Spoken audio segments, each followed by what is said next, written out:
I stand in front of you today, a woman. Not only am I a woman, but I am an African American. I am an African American woman standing in front of you today with the words wage disparity written behind my back. So before you begin to raise your fists and your heart rates, please listen to what I have to say. Women have been fighting for equal rights for hundreds of years, minorities too, and still today, in 2018, we still see an inequality when it comes to job compensation. There are so many reasons for this issue, but I don't have the time or words to explain them all to you today. So I'll keep it simple, speaking to you about the minimum wage and how it affects pay, the national view regarding high-paying jobs, and the education or qualification factor of it all. People today all over the world believe that wage disparity does not exist at all, and others believe that it strictly exists between male and female. But the truth is, wage disparity is evident between the races too. Here I have compiled a graph that compares women of different ethnicities to the white male. We can very obviously see that when compared to the white man, no woman is of equal or greater value. According to a study conducted by the World Economic Forum, African American and Hispanic women face the most amount of wage disparity when compared to a white male. I personally have come to the conclusion that the reason why Hispanic women succumb to the larger disparity between white men and women of color's earnings could be attributed to the fact that they suffer both because of their gender and because of their race. Now, the federal government has set a national minimum wage of $7.25. This means that each state must pay their workers this much at the very minimum.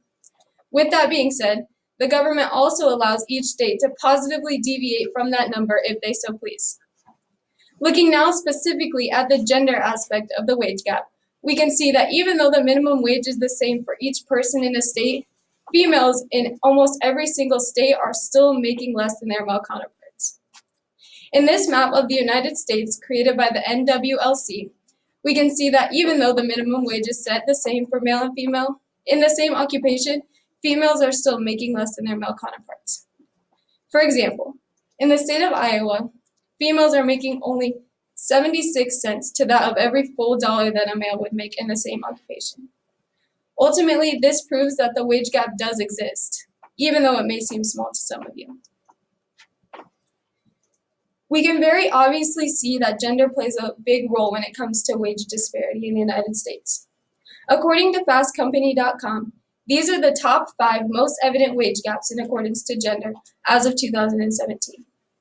First being that of a personal financial advisor. Females in this occupation are averaging $953 each week, while males in this occupation are averaging $1,714 every week. Approximately 55% that of the male salary corresponds to a 44.4% gender wage gap. More income each week then leads to an even greater margin at the end of each year. The next 4 most evident gender wage gaps as of 2017 include that of an insurance sales agent, a physician or surgeon, real estate brokers, or jobs insecurities. Just as we are able to recognize discrimination between male and female in many occupations, I have also come to find that race plays a very evident factor when it comes to wage disparity. Many times we can see that there are obvious traits of discrimination towards women in certain occupations, but we also see very obvious traits of discrimination towards people of color, both male and female. Here I've compiled a list of the top 5 most evident racial wage gaps as stated by the Institute for Women's Research Policy. Highlighted in pink is the lowest earning employee in each of these occupations.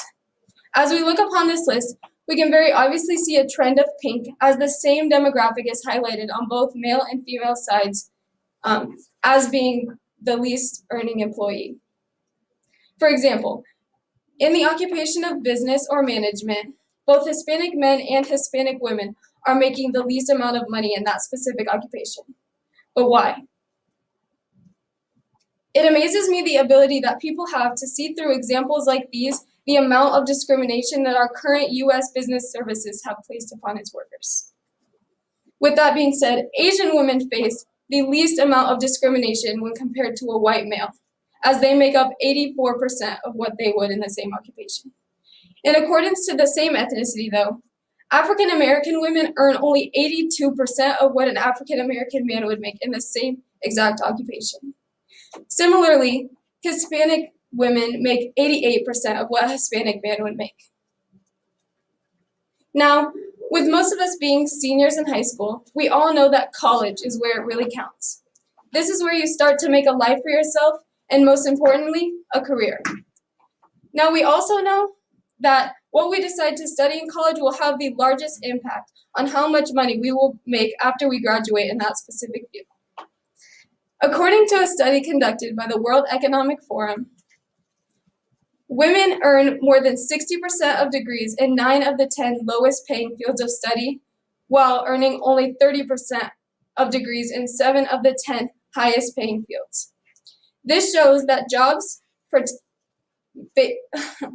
that claim to be predominantly female are typically lower paying. So some of you might say, well, you get to choose your major, so why choose one that you know is lower paying? And while this seems like a good idea, the truth is that jobs claiming to be predominantly female still pay their male workers more than their female workers. In fact, in the education field, which has proven to be predominantly female, females in elementary and middle school are making only 90% of what a male teacher would make at the very same level, even though this occupation has proven to be 84% female dominated. Can we really sit back and tell ourselves that things like this do not exist? Can men really look at the women in their lives, their mothers, their wives, their daughters, and say that they do not deserve equality in this stature? Can we women really sit back and tell ourselves that we can continue to allow things like this to happen? Can we do something about it? So I stand in front of you today, a woman of color, a firm believer in equality, and a human being with wants and needs just as the rest of you and not enough money to fulfill them. I truly hope that you now understand the intensity of this issue, how our government continues to allow things like this to happen, how our current U.S. business services have failed us, and how not even our education can guarantee our security and equal pay. So put down your fists and your high-strung egos, because truly I tell you, we are all in this together. Thank you.